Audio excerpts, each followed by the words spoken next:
warahmatullahi wabarakatuh. Kami dari kelompok 510B akan menjelaskan materi mengenai perairan laut. Perkenalkan, saya Gani Nur Ramadan. Saya Givana Sistia Prabowo. Saya Indah Wulandari. Dan saya Jovita Afriana. Selamat menyaksikan.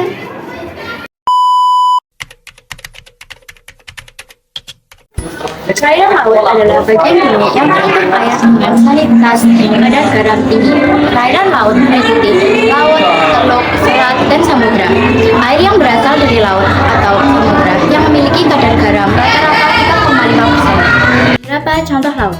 1. Arafura terdapat di bagian timur Indonesia, tepatnya terletak di antara kawasan Papua dan Australia, dan juga terletak di antara dua samudra yaitu Pasifik dan Hindia. 2. Laut Bali adalah laut yang terletak di sebelah utara Pulau Bali. Di sebelah utara Laut Bali terdapat Kepulauan Kangean yang termasuk wilayah Kabupaten Sumeneb, Jawa Timur. 3. Laut Andaman adalah laut yang terletak di tenggara Teluk Benggala, utara Provinsi Aceh, barat Myanmar, dan barat Thailand, dan merupakan bagian dari Samudra Hindia. 4. Laut Banda adalah salah satu dari 4 laut yang mengelilingi Kepulauan Maluku di Indonesia, yang terhubung dengan Samudra Pasifik, tetapi dikelilingi oleh ratusan pulau, termasuk Timor, Laut Halmahera, dan Laut Seram. 5. Laut Flores adalah laut yang terdapat di sebelah utara Pulau Flores. Laut ini juga menjadi batas alami antara Provinsi Nusa Tenggara Barat dengan Provinsi Sulawesi Selatan. Di sebelah utara Laut Flores terdapat gugusan pulau-pulau kecil, di antaranya Kepulauan Venerate dan Pulau Kalautoa. 6. Pulau Halmahera adalah laut yang terletak di timur bagian tengah laut Mediterania Australia, berbatasan dengan Samudra Pasifik di utara. Pulau Halmahera di barat, Weigo dan Irian Jaya di timur, serta Laut Seram di selatan. Manfaat perairan laut bagi kehidupan manusia. 1. Laut sebagai sumber pangan terluas di dunia. Laut menyediakan lebih dari setengah kebutuhan protein hewani bagi lebih dari 1 miliar orang di seluruh dunia. Mengingat luasnya laut yang menutupi sekitar 70% permukaan bumi. 2. Penghasil oksigen terbesar. Pasokan oksigen terbesar tersebut berasal dari organisme terkecil bernama fitoplankton. Diketahui bahwa fitoplankton menyerap karbon dioksida CO2 jauh lebih banyak dari pohon. 3. Sarana transportasi yang menghubungkan dunia. Laut merupakan jalur transportasi utama yang menghubungkan seluruh dunia, dengan sekitar 90% dari perdagangan global dilakukan melalui pengiriman barang melalui kapal. Yang keempat, sumber produksi tambang. Salah satunya, laut merupakan penghasil mutiara terbesar dan sering dimanfaatkan menjadi bisnis perhiasan. Dan yang kelima, penghasil energi terbarukan yang efektif. Teknologi seperti turbin gelombang, pembangkit listrik tenaga pasang surut, dan konverter energi tengah laut atau OTEC menunjukkan potensi laut dalam menyediakan energi bersih dan berkelanjutan. Penyebab kerusakan laut. Ada berbagai macam kerusakan yang dapat terjadi di laut. Kerusakan tersebut disebabkan oleh penyebab yang berbeda-beda. Berikut beberapa penyebab kerusakan laut, diantaranya: 1. Merusak terumbu karang. Tidak sedikit wisatawan yang menghabiskan waktu di laut melakukan kerusakan pada terumbu karang. Bahkan wisatawan tidak sungkan untuk mengambil dan membawa pulang terumbu karang. Sejatinya, hanya dengan menyentuh terumbu karang dapat membunuh terumbu karang itu sendiri. 2. Membuang sampah sembarangan. Sampah harus dibuang pada tempatnya. Namun masih banyak orang yang tidak peduli dengan lingkungan sehingga berani membuang sampah ke laut dan sungai. Hal ini tentunya akan menyebabkan kerusakan yang nantinya juga akan berdampak pada kehidupan manusia. 3. Menggunakan pupuk pestisida buatan. Menggunakan pupuk pestisida buatan pada lahan pertanian dapat menyebabkan kerusakan laut.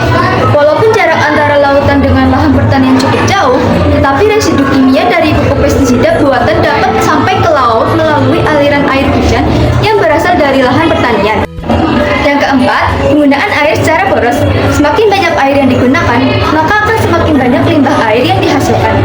Limbah air akan terus mengalir hingga ke lautan dan menyebabkan kerusakan laut. Umumnya, limbah air mengandung berbagai macam-macam bahan kimia.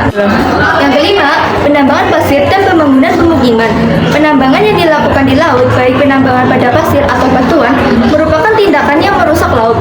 Sementara itu, pemukiman yang dibangun di pesisir pesisir akan menghasilkan limbah dan polusi yang berasal dari aktivitas masyarakat. Faktor-faktor tersebut tentunya akan berdampak pada ekosistem terumbu karang. Bahkan terumbu karang juga dimanfaatkan sebagai hiasan akuarium.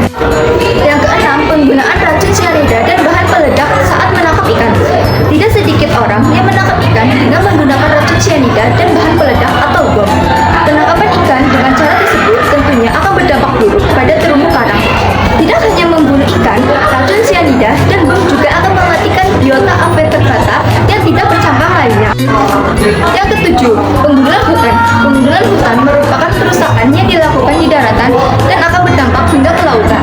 Penggunaan hutan di lahan atas sedimen akan menghasilkan erosi yang akan mencapai terumbu karang. Hal ini akan mengakibatkan kerusakan pada laut dengan mengeruhnya dan menghambatnya difusi oksigen ke dalam polis atau hewan karang. Pencemaran laut juga memberi akibat penurunan perekonomian nelayan, mengakibatkan penurunan hasil tangkap nelayan di sejumlah kawasan di Indonesia. Terganggunya kehidupan organisme air karena berkurangnya kandungan oksigen yang dapat menyebabkan kematian. Kaitan kerusakan perairan laut dengan pemanasan global. Yang pertama ada perubahan suhu. Suhu lautan yang terus meningkat berdampak luas pada curah hujan dan cuaca buruk di daratan. Suhu panas juga membantu penyebaran penyakit yang ditularkan lewat air. Perubahan iklim mengakibatkan suhu dan keasaman air laut meningkat. Hal ini memicu turunnya kadar oksigen dan air dan menurunkan daya dukung laut terhadap kehidupan yang ada di dalamnya, termasuk tuna, marlin, dan hiu. Oke, untuk kaitan yang kedua ada perubahan pola badai. Gelombang dihasilkan oleh angin di permukaan laut. Iklim kita yang berubah akan mendorong perubahan dalam pola angin di seluruh dunia dan selanjutnya mengubah pada pola hujan. Misalnya mengubah pola di El Nino dan La Nina. Oke, untuk kaitan yang ketiga ada dampak pada habitat laut. Perubahan iklim, kandungan oksigen, dan sifat biogeokimia laut lainnya secara langsung mempengaruhi ekofisiologi organisme yang berada di laut.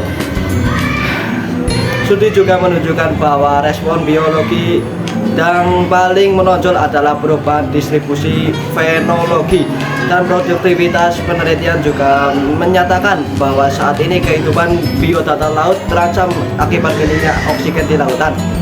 Yang keempat ada terumbu karang.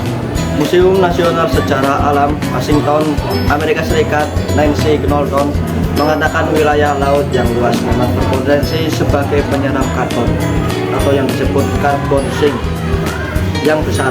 Akan tetapi hal tersebut juga akan mengakibatkan rusaknya kehidupan biota laut seperti karang karena asidifikasi antara lain pemutihan karang atau yang disebut bleaching, atreporosis terumbu karang, dan sedimentasi. Sekian video pemaparan materi dari kami. Terima kasih. Wassalamualaikum warahmatullahi wabarakatuh.